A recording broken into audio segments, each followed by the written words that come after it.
Heat core is removed. Take my air chamber off.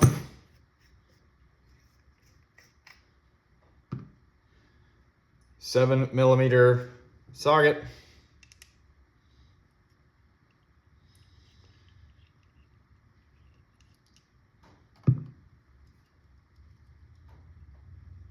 Brass nozzle removed. Dum da dum dum. For all the glory, 9.9 gram riot balls. Heat core is wide open, full bottle, 4 bumpers, home defense 24 bolt spring. I'm gonna keep my hand on the slide check just for safety in case she goes bonkers. And she does. All right, well, I'm disassembling this. We are going to go at this one a little bit different. So intermittently, I was able to get off some successful shots. And that happened when my tank was depleted down to about, 2,000 PSI. And what I saw on 825 PSI, oh, losing my bumpers, was 306 feet per second with a 9.9. That is about 42 joules. I even saw some spike even higher. So there is something to be had by removing this brass orifice. That being said, it clearly is creating a problem. This is the brass orifice, brass nozzle that came out of this less lethal version. Now I thought I'd go and pull my Valken A2 nozzle and see. So Valken is on the left here. See the difference in the size of that hole? I don't know the size of that one. I do know the size of that one is 1mm. And I have a handful of these and they're all 1mm, but I only have this one. So I'm not going to drill this one, obviously, but I am going to reinstall this 1mm one just for kicks to see what kind of velocity I can achieve with a larger nozzle. And whether, okay, obviously we always want maximum power, but at the same time we want maximum reliability. And these are all good springs I'm testing. There is another modification. And I will refer to the link. I'll put the link in the video description. I have performed this in between because obviously I can't record everything. Oh, look at that. My safety is stuck. Well, here's a good opportunity for us to learn together. This happens, so my safety's stuck.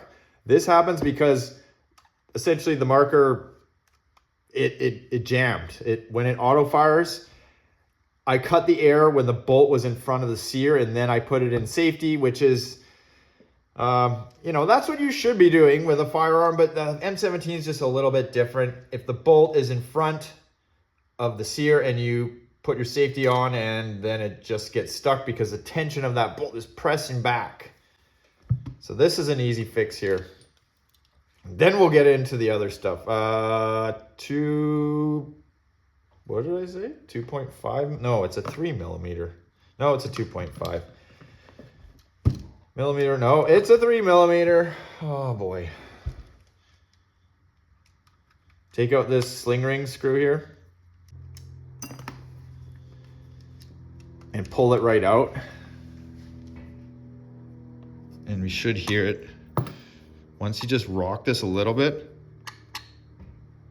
hear that sliding motion? That was the bolt releasing. There we go. That click is what you want to hear. And now watch, no problem.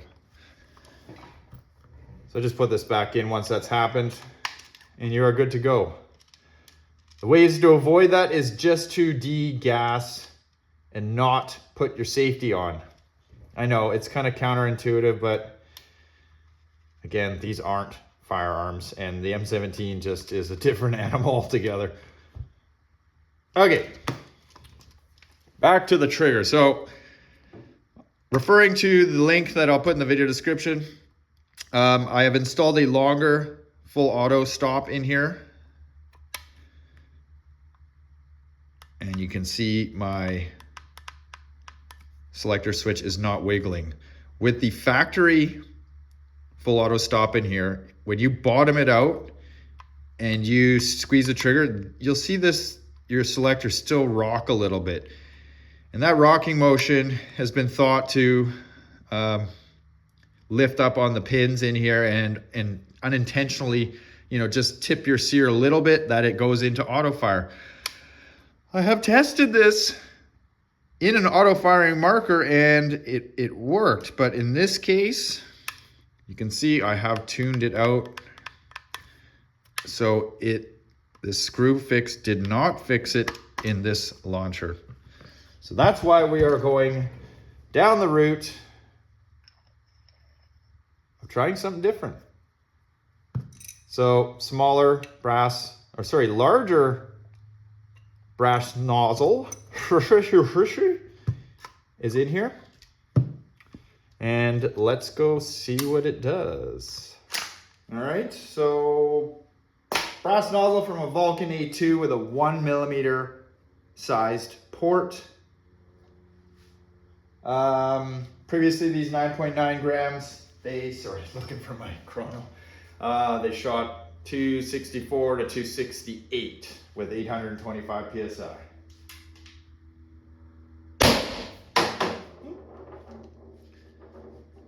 That is a good improvement. No, it wasn't over 300 like I got when this was wide open. But she's firing solid with no stutters. Huh.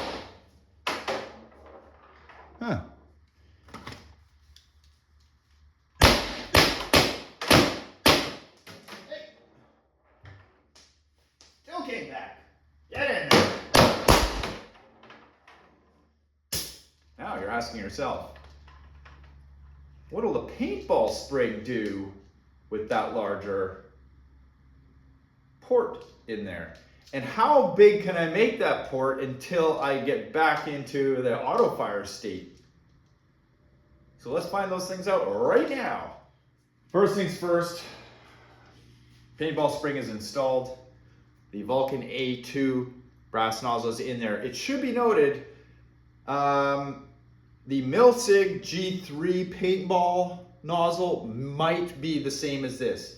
The other brass nozzle that I showed you that had the little pinhole in it is from this less lethal version. So this is more like what you would see more than likely.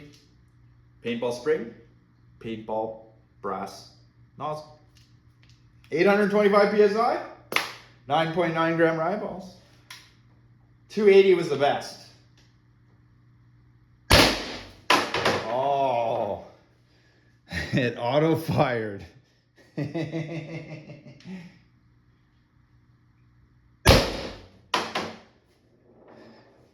278. Interesting. Yeah. 280. Unfortunately, that was another stutter. It did not stutter with the Home Defense 24 spring. I'm gonna go back to the Home Defense 24 spring, and we're gonna drill this nozzle just a hair bigger, and we'll see how far we can push it before we're back to Autofire. Table's starting to look like a mess now. All right, I drilled it to 1/16, so that was the less lethal size. Factory size for the A2 was 1mm, and this is 1/16 with I believe is 1.6 millimeters. So I just kind of went a whole lot bigger. Back on the Home Defense 24 spring, a drilled brass nozzle to 1.6 millimeters or 1/16 of an inch.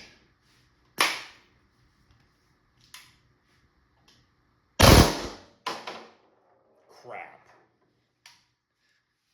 294, but no bueno.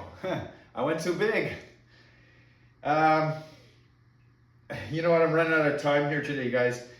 So for now, I'm just gonna have to put a pause on chasing that little demon that seems to be haunting me, the Autofire. Now I should try with another regulator that's not a slide check.